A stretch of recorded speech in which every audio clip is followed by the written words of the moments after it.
Dès sa naissance, un Versaillais sait qu'il se devra d'aller très loin. Déjà pour se rendre à la capitale, il est obligé de prendre le train. J'ai grandi dans cette ville construite autour d'une petite cabane de chasse où le poids de l'histoire te rappelle qu'il faut que tu t'effaces afin de rentrer dans un rang d'enfants tous très sympas, dont les principaux passe-temps sont le scoutisme et le bénévolat. Le carcan social est lourd, tout comme la masturbation rend sourd. C'est ce qu'il me répétait au catéchisme après les cours. Jamais un Versaillais ne sera capable de faire de mal à une mouche. C'est impossible puisqu'au fond de lui il respecte bien trop la vie.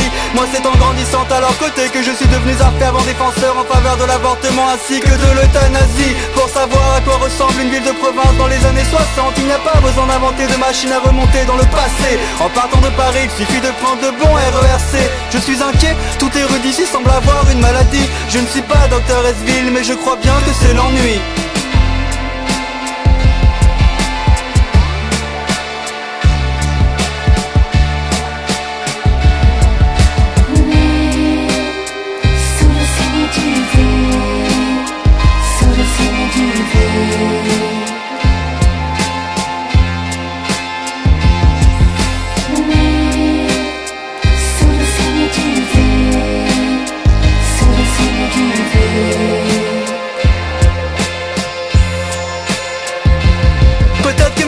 Pas hip-hop mais il y a quand même plusieurs taggers. Le plus présent est sans nul doute celui qui signe partout vive le roi. Il y a aussi la France français mais son style est nettement plus démodé.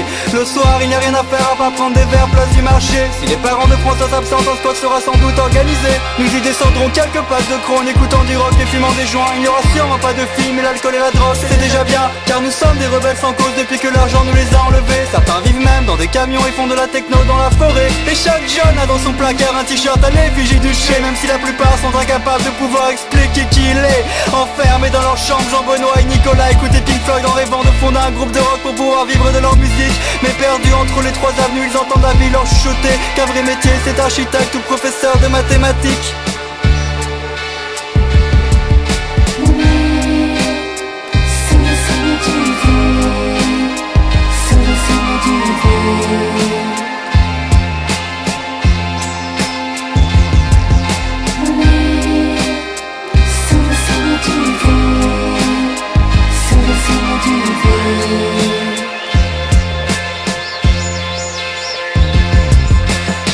Persuadés de faire partie d'une élite éduquée, alors que tous se piquent la place dans la queue de la boulangerie ou du marché.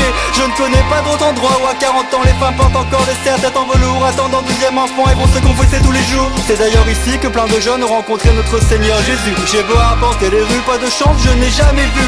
Marie-Charlotte aimerait me faire croire qu'elle a quelques amis basanés, mais ce ne sont que Pierre et Louis qui rentrent bronzés de l'île de Ré. Dans la bibliothèque municipale, le temps semble soudain s'être arrêté, ce qui n'empêche personne de réviser pour Sciences Po ou HEC. Ici, bizarrement, il y a des choses dont on ne parle pas, comme du nombre de jeunes qui chaque année se suicident en classe prépa. Ils pourront dire ce qu'ils veulent selon septembre et ses événements. Pour moi ce ne sont que des Versaillais voulant capter l'attention de leurs parents. Je pourrais partir 20 ans, à mon retour rien n'aurait changé. Quoi qu'il advienne, je porte en moi d'être né sous le signe du V.